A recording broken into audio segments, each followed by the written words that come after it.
আসসালামু আলাইকুম ভিউয়ার্স, বাংলাদেশের সর্বশেষ আপডেট সংবাদে আপনাদের স্বাগত। জানিয়ে দিব আমাদের হাতে থাকা সর্বশেষ গুরুত্বপূর্ণ আপডেট বাংলা সংবাদ। আলহামদুলিল্লাহ, দেশবাসীর জন্য একটি সুবার্তা দিলেন তারেক রহমান। 2 মেয়াদের বেশি কেউ প্রধানমন্ত্রী থাকতে পারবে না। এরপর জানিয়ে দিব আদালত বললে শেখ হাসিনাকে দেশে আনার উদ্যোগ নেওয়া হবে বলছে পররাষ্ট্র উপদেষ্টা। জানিয়ে দেব শেখ হাসিনা মনে করেছিল কিয়ামত পর্যন্ত ক্ষমতায় থাকবে বলছে রুমিন ফারহানা। আরো জানিয়ে দেব দেশের সব কর্মচারীকে সম্পদের হিসাব দাখিলের নির্দেশ। সর্বশেষ জানিয়ে দেব ছাত্রলীগ নেতাকে ভুয়া প্রত্যয়নপত্র, রাবি অধ্যাপককে অপসারণ দাবি। শুনছিলেন সংবাদ শিরোনাম, এখন বিস্তারিত। তবে তার আগে অনুরোধ থাকবে ভিডিওটিতে একটি লাইক এবং কমেন্টস করে জানিয়ে দিন আজকের এই ভিডিও সম্পর্কে আপনার মূল্যবান মতামত। আর অবশ্যই এই ভিডিওটি আপনার ফেসবুক সোশ্যাল মিডিয়ায় শেয়ার দিয়ে ছড়িয়ে দিন আর জানিয়ে দিন আপনি কোন জেলা থেকে বা কোথা থেকে আমাদের সংবাদ শুনছেন এবং দেখছেন। অনুরোধ থাকবে আপনি যদি আমাদের এই চ্যানেলটিতে নতুন হয়ে থাকেন তাহলে অবশ্যই চ্যানেলটি সাবস্ক্রাইব করে পরবর্তী আপডেট সংবাদ পেতে চোখ রাখুন বাংলা খবরে।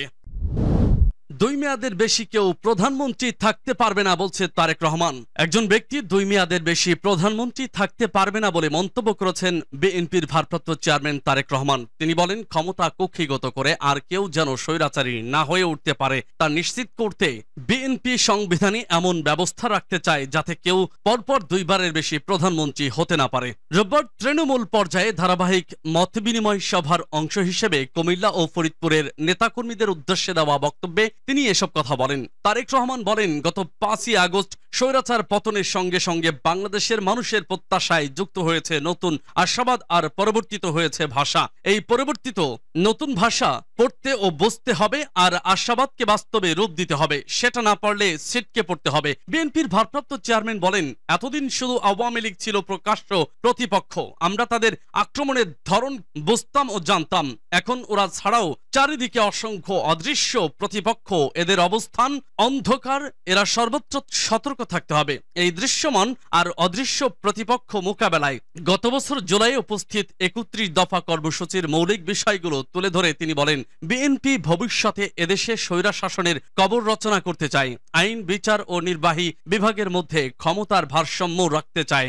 রাষ্ট্র পরিচালনায় সমাজের জ্ঞানীগুণীদের প্রতিনিধিত্ব অংশগ্রহণ নিশ্চিত করতে 2 কক্ষ বিশিষ্ট পার্লামেন্ট ব্যবস্থা প্রবর্তন করতে চায়। তরুণ ও বেকারদের জন্য কর্মসংস্থান আর কর্মসংস্থান না হওয়া পর্যন্ত যোগ্যতা অনুযায়ী ভাতা প্রবর্তন করতে চায়। নিশ্চিত করতে চায় সর্বস্তরে নারীর অংশগ্রহণ। স্বাস্থ্য, শিক্ষা, কৃষি, অর্থনীতি সব ক্ষেত্রে আনতে চায় যুগোপযোগী আমূল পরিবর্তন। গড়তে চায় ধর্মবর্ণ, গোত্র, গোষ্ঠী সমতল পাহাড়ি নির্বিশেষে এক সুষম সম অধিকারের আধুনিক বাংলাদেশ। তিনি দলের সব নেতাকর্মীদের এই বার্তা জনগণের দোরগোড়ায় পৌঁছানোর নির্দেশ দেন। তিনি আরো বলেন, শহীদ প্রেসিডেন্ট জিয়াউর রহমান ও দেশনেত্রী বেগম খালেদা জিয়ার সফলতা আর জনপ্রিয়তার একমাত্র ভিত্তি ছিল দেশের সর্বস্তরের মানুষের অকৃত্রিম ভালোবাসা। এদেশের মানুষের প্রাণ ঢালা ভালোবাসা আর আস্থাই বিএনপির একমাত্র শক্তি।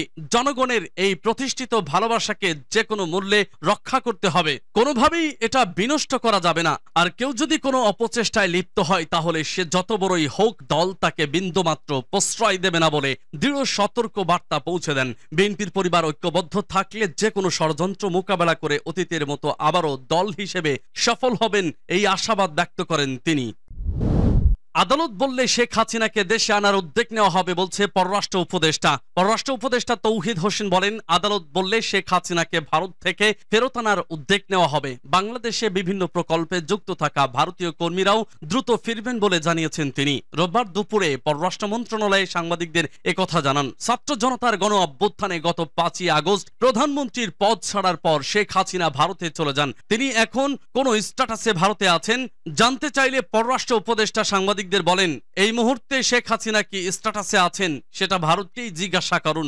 আরেক প্রশ্নের জবাবে তৌহিদ হোসেন বলেন, আদালত যদি বলেন তখন শেখ হাসিনাকে ফেরত আনতে উদ্যোগ নেবে পররাষ্ট্র মন্ত্রণালয়। ভারত দেবে কিনা এটা তাদের ব্যাপার, তবে চাইলে দিতেই পারে ভারত। সাংবাদিকদের প্রশ্নের জবাবে উপদেষ্টা বলেন, বাংলাদেশের স্বার্থে যদি ভারতের সঙ্গে করা কোনো সমঝোতা পর্যালোচনা করতে হয় সেটিও করবে বর্তমান সরকার। শেখ হাসিনা সরকারের পতনের পর ভারতীয় ঋণের একটি প্রকল্পের কাজ বন্ধ রয়েছে, কারণ ওই প্রকল্পের ভারতীয় ঠিকাদারি প্রতিষ্ঠান এফকনস ইনফ্রাস্ট্রাকচার লিমিটেডের কর্মকর্তারা দেশে ফিরে যাওয়ায় আশুগঞ্জ থেকে আখাউড়া সীমান্ত পর্যন্ত প্রায় 50 কিলোমিটার সড়ক 4 লেনে উন্নীত করার এই প্রকল্পের কাজ বন্ধ রয়েছে। এ নিয়ে জানতে চাইলে তৌহিদ হোসেন বলেন, ভারতীয় বিভিন্ন প্রকল্পে যারা ভারতীয় ছিলেন তারা ভীতি কাটিয়ে দ্রুতই ফিরবেন।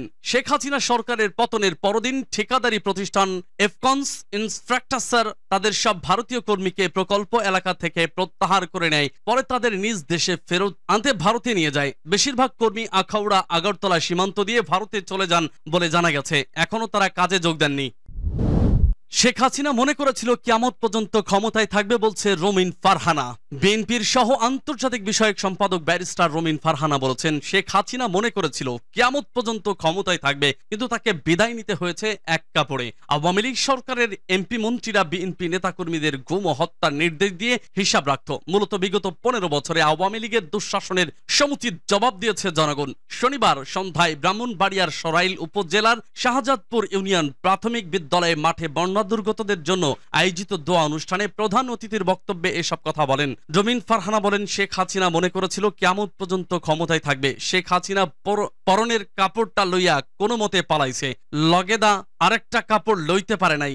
ভারতের সরকার তারে কিছু কাপড় চাপড় দিছে, নাইলে এক কাপড়েই থাকুন লাগতো। আল্লাহর বিচার বড় কঠিন বিচার, আল্লাহর বিচার বড় ভয়ঙ্কর বিচার। শাহজাদপুর ইউনিয়ন বিএনপি আয়োজিত অনুষ্ঠানে তিনি আরো বলেন, শেখ হাসিনার সরকার সাবেক প্রধানমন্ত্রী বেগম খালেদা জিয়াকে ৭৬ বছর বয়সে বাড়ি ছাড়া করে মিথ্যা মামলায় কারাগারে বন্দী করেছিল। তাই বাংলাদেশের মাটিতে শেখ হাসিনার আর কোনো জায়গা হবে না। এদেশের মাটিতে ফিরতে পারবে কিনা তার সমুচিত জবাব দিবে বিএনপি। তিনি আরো বলেন, বিএনপি গত 15 বছর ধরে ধৈর্য ধরেছে এবং আগামীতে জনগণের ভোটে বিএনপি রাষ্ট্র ক্ষমতায় আসবে। তারেক রহমান রাজার বেশে দেশে আসবেন উল্লেখ করে তিনি বলেন, দেশ গঠনে দলীয় নেতাকর্মীদের ঐক্যবদ্ধ হতে হবে। আওয়ামী লীগ সরকারের দুঃশাসনের পথ অনুসরণ না করে হিংসা, গুম, খুন, চাঁদাবাজ ও দখলদারিত্ব মুক্ত দেশ গঠনে নেতাকর্মীদের প্রতি আহ্বান জানান তিনি। অনুষ্ঠানে ইউনিয়ন বিএনপির সিনিয়র সহ সভাপতি আবুল মিয়া খাদেমের সভাপতিত্বে ইউনিয়ন বিএনপি, যুবদল, ছাত্রদল সহ অঙ্গ সংগঠনের নেতৃবৃন্দ উপস্থিত ছিলেন।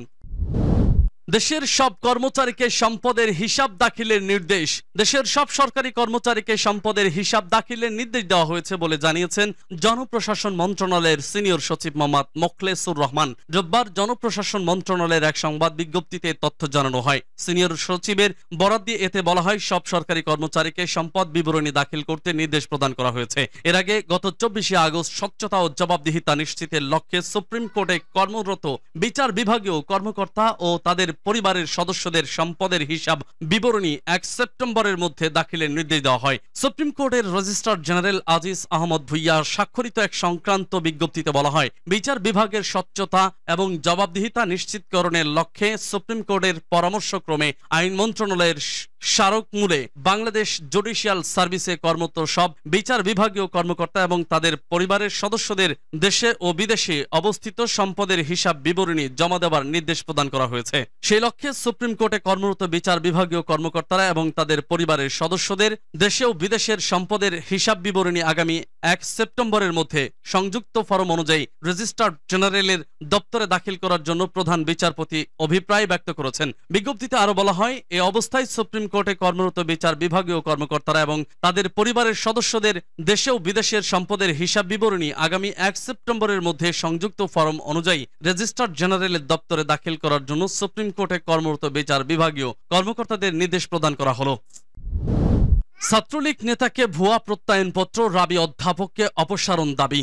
নারী শিক্ষার্থীদের হয়রানি, অর্থ আত্মসাৎ। ছাত্রলীগ নেতাকে ভুয়া প্রত্যয়নপত্র প্রদান, বিভাগের বিভিন্ন দুর্নীতি সহ নানা অভিযোগে রাজশাহী বিশ্ববিদ্যালয়ের গণযোগাযোগ ও সাংবাদিকতা বিভাগের অধ্যাপক মোস্তাক আহমেদের অপসারণের দাবি জানিয়েছেন শিক্ষার্থীরা। রোববার বিশ্ববিদ্যালয়ের উপাচার্য রেজিস্ট্রার ওই বিভাগের কার্যালয়ে 5 পৃষ্ঠার লিখিত অভিযোগপত্র দেওয়ার মাধ্যমে এ দাবি জানান তারা। অধ্যাপক মোস্তাক আহমেদের অপসারণ না হওয়া পর্যন্ত স্নাতক পর্যায়ের কোনো একাডেমিক কার্যক্রমে অংশ নেবেন না এ মর্মে দাবি জানিয়ে বিভাগের সভাপতি রোববার ও বরাবর আরেকটি লিখিত অভিযোগও দিয়েছেন শিক্ষার্থীরা। তার অপসারণের দাবিতে রবীন্দ্রনাথ ঠাকুর একাডেমিক ভবনের সামনে একটি ব্যানারও সাটিয়ে দেওয়া হয়েছে। একই সঙ্গে ওই অধ্যাপকের ব্যক্তিগত চেম্বারে তালা ঝুলিয়ে দিয়েছেন শিক্ষার্থীরা। এদিন দুপুরে গণমাধ্যমে পাঠানো লিখিত অভিযোগপত্র ও সরজমিনে এসব তথ্য জানা গেছে। অভিযোগপত্রের শেষে বেশ কিছু প্রমাণাদি আছে।